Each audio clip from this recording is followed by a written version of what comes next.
When I realized that these credit reporting agencies, the major top three and the secondary credit reporting agencies, be doing fraud every single day, I said, I gotta sit here and research this and get on their heels.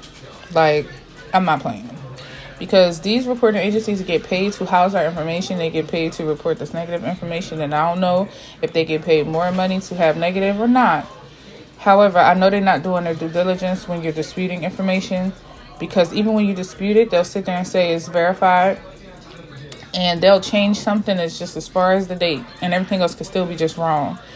So, me after going through a whole rabbit hole of credit, consumer law, I'm finna make it easy. If they want to be housing this information on me, you have to follow these FCRA and FDCPA laws, period.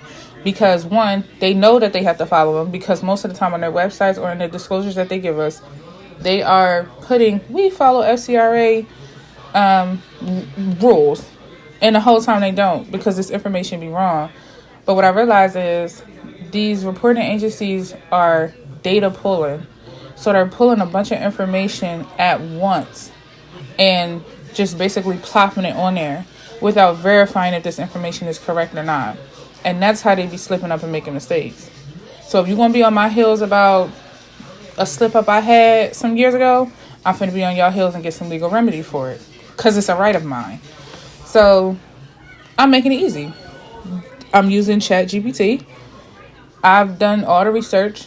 I've researched consumer laws. I'm still researching consumer laws just because it's a lot. And I'm navigating my way through. But I'm on these credit reporting agencies' heels. Because it's three top major ones that everybody checked. But they get their information from the secondary credit reporting agencies, which is the ones that mainly people do not know about. So here, all you see me doing is telling ChatGPT, listen, compose a letter to this credit reporting agency. Tell them these are the laws that they have to follow and that they are not following. Because they are in willful non-compliance, they are under a civil liability. And the damage amount is from $100 to $1,000 per violation. However, if I decided to go ahead and sue, then I can include attorney fees and punitive damages as well, as long as I can prove it. And 9 times out of 10, you're going to prove it because the information on your reports be incorrect.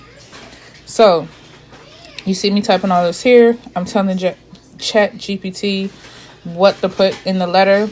And then once the letter pops up, I'm going to copy and paste it. And then I'm just going to format it.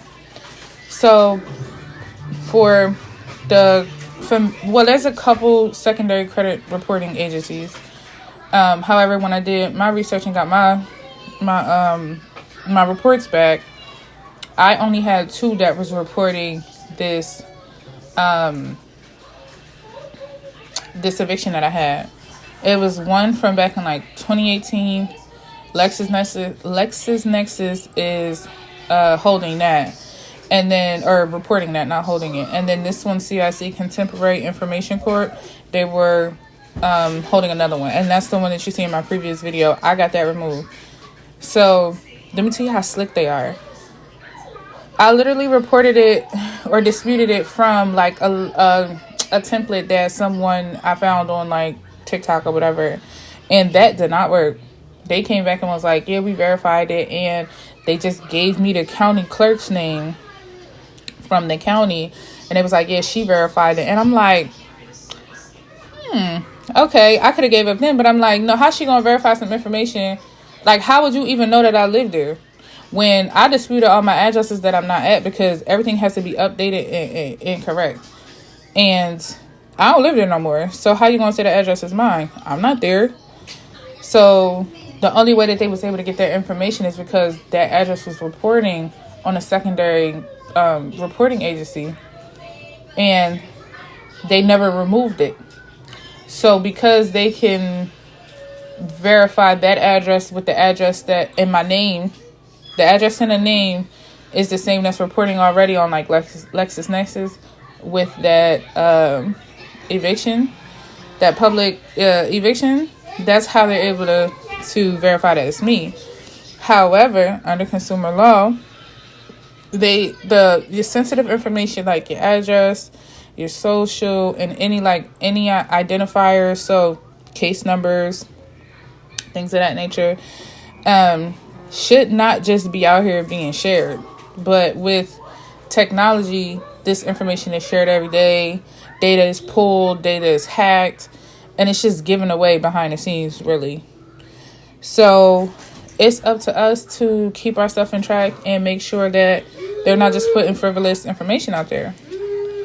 And so with that being said, these reporting agencies cannot have this information without me giving them permission.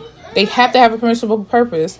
If I tell them they can pull it, then they can pull it.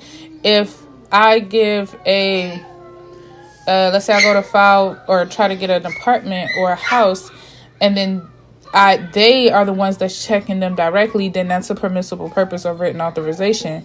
But for this, I never gave them nothing. They had this on here.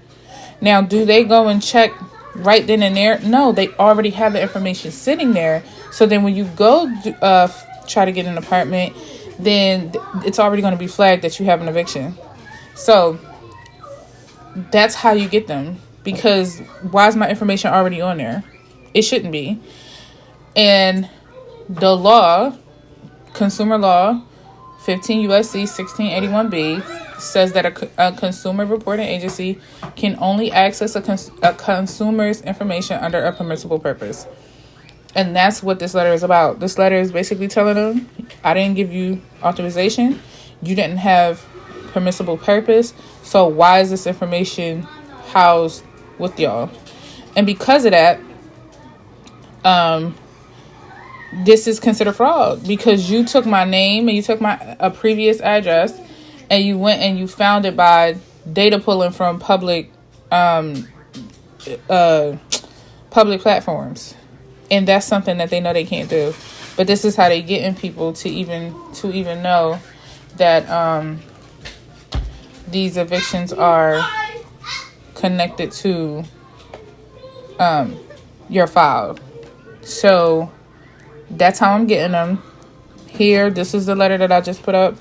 I put the laws that I needed to put.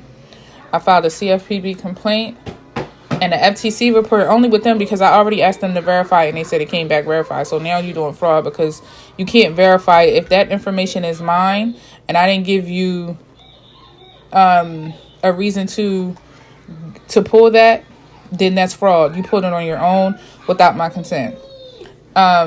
If you want to try this letter, you don't necessarily have to put, you could just reword it a little bit where you don't have to put that you already filed an FCC report.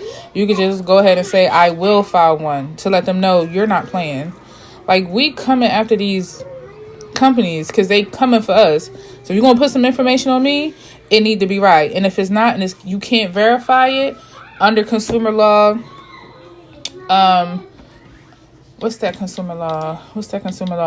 Well, the SCRA section 6115A, they are required to investigate this information. And if it's unverified or inaccurate or incomplete, they have to delete all the information. And that's why this got deleted. So stay with me on this journey because I'm coming for these reporting agencies.